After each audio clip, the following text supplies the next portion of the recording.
প্রথমেই স্বীকার করে নিতে হয় আওয়ামী লীগ সম্পর্কে আমি যতটুকু জানতাম এর মধ্যে ভুল ছিল।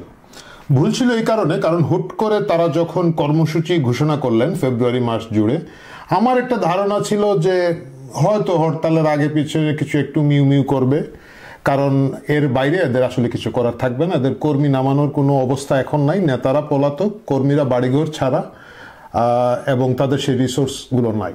সেক্ষেত্রে এই যে তাদের প্রথম দিকে কিছু কর্মসূচি ছিল, লিফলেট বিতরণ করবে, এই ধরনের ভিজুয়াল প্রোগ্রামে আওয়ামী লীগ যেতে পারবে না, আমার ধারণাকে সম্পূর্ণ ভুল প্রমাণ করে। এবং আমি নিশ্চিত আমার মতো যারা দর্শক আছেন তাদের অনেকেরই ধারণাকে ভুল প্রমাণিত করে আওয়ামী লীগ বিপুল বিক্রমে তার কর্মসূচি করেছে। মানে এই পরিস্থিতিতে, এই আবহাওয়ায় যতটুকু করা সম্ভব, আমি ব্যক্তিগতভাবে একজন রাজনৈতিক পর্যবেক্ষক হিসেবে মনে করি যে যতটুকু করা সম্ভব তার কয়েক গুণ বেশি তারা করেছে। যেসব দর্শক আসলে এই খবরগুলো হয়তো পাচ্ছেন না, কারণ মিডিয়াতে আওয়ামী লীগের খবর প্রচার করার ব্যাপারে এক ধরনের অলিখিত নিষেধাজ্ঞা আছে, অলিখিত না, বেশ বড় আকারে নিষেধাজ্ঞা আছে।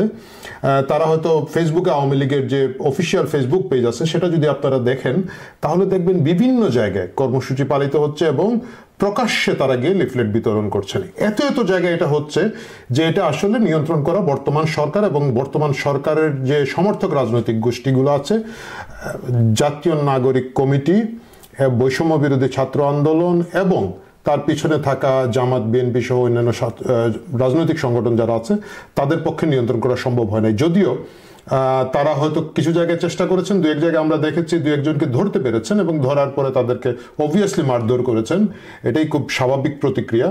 কিন্তু তারপরেও বিভিন্ন জায়গায় যে হারে এই লিফলেট বিতরণটা হচ্ছে, এটা আমার কাছে মনে হয়েছে আওয়ামী লীগ একটা বেশ শক্তিশালী অবস্থান তারা জারি করেছেন, কারণ তাদের রাস্তায় তাদের কর্মীকে নামানোর প্রথম ধাক্কাটা তারা নিতে পেরেছেন এবং কিছু কিছু জায়গায় তারা গ্রেফতার হওয়া সত্ত্বেও তাদের এই কর্মসূচিটা থেমে নাই।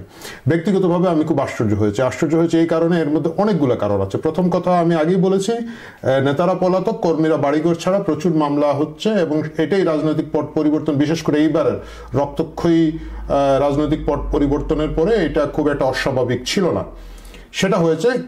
এবং 6 মাস কেন, আমার একটা ধারণা ছিল 1 বছরই আওয়ামী লীগ শুধু ফেসবুকে কিছু নড়াচড়া করা ছাড়া এবং শেখ হাসিনার কিছু ভাষণ বিভিন্ন জায়গায় তারা অনলাইনে প্রচার করা ছাড়া খুব একটা আহামরি পদক্ষেপ তারা নিতে পারবে না। তাদের প্রথম পদক্ষেপ যেটা ছিল, তারা দেয়ালে দেয়ালে জয় বাংলা লেখা এবং পরবর্তীতে শেখ হাসিনাতেই আস্থা এই কথাটা লেখা এবং এই সংক্রান্ত পোস্টার মারা, এইটাকেও আমি ধরে নিলাম যে সম্ভবপর একটা কর্মসূচি। কেন সম্ভবপর কর্মসূচি? আপনি গভীর রাতে গিয়ে যে কোনো জায়গায় লিখে ফেলতে পারবেন বা আপনি খুব দ্রুত কিছু পোস্টার সাটিয়ে সরে যেতে পারবেন। এটার জন্য খুব একটা সাহস দরকার হয় না, একটু সময় সুযোগ এবং কৌশল পেলে সেটা করা সম্ভব। এই ধরনের কিছু কর্মসূচি আওয়ামী লীগ করেছে, গভীর রাতে মিছিল করেছে বা এটা খুব নির্জন রাস্তায় মিছিল করে তারা টেস্ট করেছে গত কিছুদিন ধরে, এটাকে আমি খুব গুরুত্ব দেইনি। কিন্তু এখন যে জিনিসটা হচ্ছে, তারা যেভাবে লিফলেট বিলি করছেন, এটা কিন্তু মানুষের কাছে দিতে হয়। লিফলেট আপনি গভীর রাতে একটা নির্জন রাস্তায় করতে পারবেন না, বা আপনি হুট করে গিয়ে একটা দেয়ালে লিখে চলে আসতে পারবেন না। এটা তারা বেশ শক্তিশালীভাবে করেছেন। এটা করার যে প্রক্রিয়া, এর বিরুদ্ধে আজকে আমি যখন এটা রেকর্ড করছি এই ভিডিওটা, আজকেই শফিকুল আলম, আমাদের মাননীয় প্রধান উপদেষ্টার মাননীয় প্রেস সচিব, যিনি আসলে একমাত্র ভিজিবল এই মুহূর্তে সরকারের, তিনি খুব ক্ষুব্ধ প্রতিক্রিয়া দিয়েছেন এবং তিনি বলেছেন যে যারা এই লিফলেট বিলি করবে তাদেরকে গ্রেফতার করা হবে। এই লিফলেট বিলি করলে যে গ্রেফতার করা হবে, এদেরকে মারধর করা হবে, এটা শফিক সাহেব না বললেও লোকজন জানে এবং সেই জানার মধ্য দিয়েও কিন্তু আওয়ামী লীগ এই কাজটা করছে। করার পিছনেও আমার কাছে মনে হয় এখানেও শফিক সাহেবের একটা অবদান আছে। আওয়ামী লীগের উচিত হবে তাদেরকে, শফিক সাহেবকে একটা ধন্যবাদ দেওয়া, কারণ যেভাবে আওয়ামী লীগের সাধারণ তৃণমূল কর্মীদেরকে উস্কানো হচ্ছে, এই উস্কানোর একটা প্রতিক্রিয়া হিসাবে এই লিফলেট বিলি হয়েছে বলে আমার পর্যবেক্ষণ বলে। কিভাবে উস্কানো হয়েছে? আওয়ামী লীগের 2টা ভাগ ছিল, মানে বিশেষ করে ক্ষমতা থেকে যাওয়ার পরে তাদের 2টো ভাগ ছিল।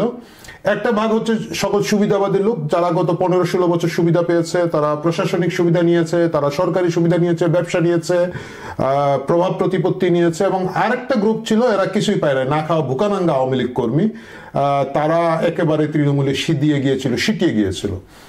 এই দুই গ্রুপের মধ্যে এক ধরনের টাগ অফ ওয়ার বলেন, মান অভিমান বলেন বা উত্তেজনা ছিল। তৃণমূলের মাঠ কর্মী যারা আছে তাদের একটা ভাব ছিল যে ঠিক আছে, তোমরা চুরিদারি যারা করেছো ভেগে যাও, পালায় যাও, মায়ের খাও, জেলে যাও, আমরা এটা দেখবো না। কিন্তু ক্রমাগত তৃণমূলের কর্মীদেরকে উস্কে দেওয়া হয়েছে, তাদেরকে ঠেলে দেওয়া হয়েছে, পরীক্ষা দিতে গেলে মারধর করা হচ্ছে, বাজারে বের হলে মারধর করা হচ্ছে, রাস্তাঘাটে বিভিন্নভাবে হেনস্থা করা হচ্ছে। এবং সর্বশেষ যেটা আমাদের শফিকুল আলম সাহেব করলেন, উনি মুস্তফা সরওয়ার ফারুকী, আমাদের যে সংস্কৃতি বিষয়ক উপদেষ্টা, বাংলা একাডেমি যার কবজায় বা যার কথায় বাংলা একাডেমির পুরস্কার পর্যন্ত পরিবর্তন হচ্ছে আজকাল, তার বুদ্ধিতে বলে আমি শুনেছি, অবভিয়াসলি তার দায়ভার নিয়েই তারা বইমেলার মাঝখানে শেখ হাসিনার ছবি সংবলিত একটা ডাস্টবিন বসিয়েছেন।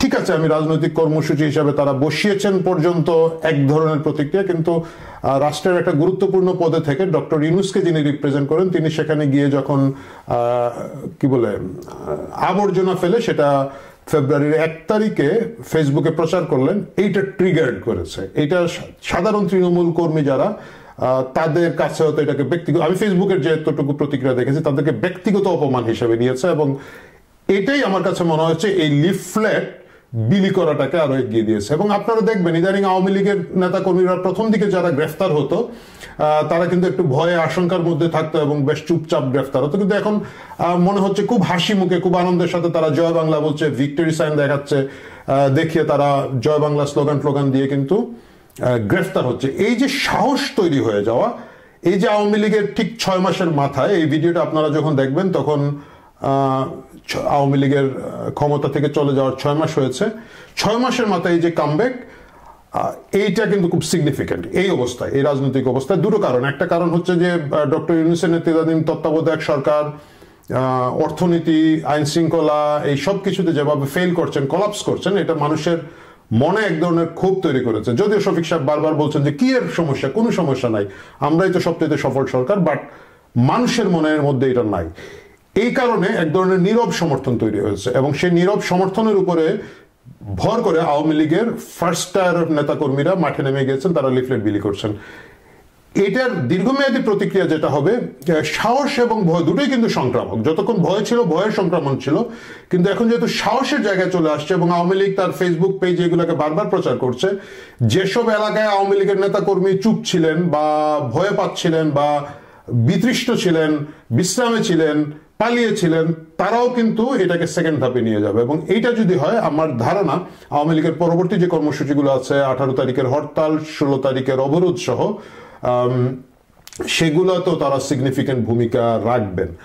বাস্তবতা হচ্ছে গিয়ে যে ঢাকা শহরে আসলে ওইভাবে হরতাল পালন করা সম্ভব হয় না। এটা গত 15-16 বছর বা আরো আগে থেকেই সম্ভব হয় না। ইটস এ বিগ সিটি, এত জায়গায় একসাথে কন্ট্রোল করা কোনো রাজনৈতিক দলের পক্ষে সম্ভব হয় না। ইভেন যখন জামাত অনেক জঙ্গি অবস্থায় ছিল, জামাত বিএনপির মিলিত জোট মিলে হরতাল করতে পারে নাই, সাধারণ মানুষকে আটকানো যায় নাই।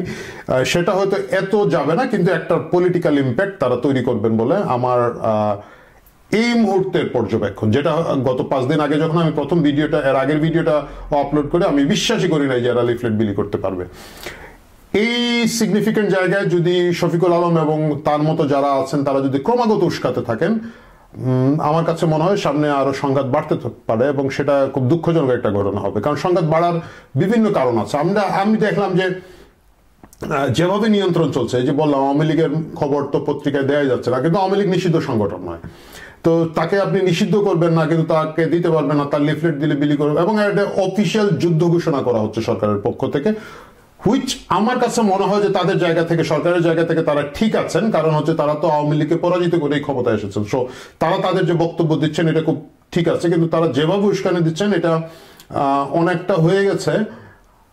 আমাদের গ্রামে একটা কথা আছে, গ্রামের কথাটা হচ্ছে এরকম যে জানালা বন্ধ না করে বিড়াল তাড়াতে হয় না। কারণ হচ্ছে আপনি বিড়ালকে যখন কর্নার করে ফেলবেন এবং ঘরের কোথাও যাওয়ার থাকবে না, বিড়াল আক্রমণ করে ফেলবে। এখন আওয়ামী লীগের অবস্থা হয়ে গেছে সেই কোণঠাসা অবস্থায় থাকা আতঙ্কিত বিড়ালের মতো, সে পাল্টা খামচি দেওয়া শুরু করেছে এবং এটা লিফলেট বিতরণের মাধ্যমে শুরু হয়েছে। দেখা যাক আগামীতে রাজনীতি আরো সংঘাতপূর্ণ হয় কিনা। বাংলাদেশের সাধারণ নাগরিক হিসেবে আমরা খুবই দুশ্চিন্তায় থাকবো। আমরা আশা করি না দেশের মধ্যে রাজনৈতিক সংঘাত ফিরে আসুক। কিন্তু যদি এই অবস্থা চলতে থাকে আমার মনে হয় না যে আশু সংঘর্ষ হওয়ার যে আশঙ্কা আমরা করছি সেটাকে খুব একটা অমূলক বলা যাবে। প্রিয় দর্শক, আজকে এই পর্যন্তই। আমি আপনি একসাথে মিলে দেখতে থাকবো আগামী রাজনৈতিক অবস্থা কোন দিকে যায়। আমরা দেখতে থাকবো আওয়ামী লীগের এই কর্মসূচি, ফেব্রুয়ারি ব্যাপী যে কর্মসূচিটা আছে তারা কোথায় যায়। আমরা দেখতে থাকবো আওয়ামী লীগকে ট্রিগার করার জন্য সরকারের পক্ষ থেকে ডক্টর ইউনূস এবং তার সৈনিকরা আরো কি ধরনের গরম গরম কথাবার্তা বলেন, গরম গরম আচরণ করতে থাকেন। কারণ এই মুহূর্তে সরকারের দিক থেকে আসলে এই ধরনের উত্তেজনা তৈরি করা এবং একটা শত্রু তৈরি করা ছাড়া উপায় নাই।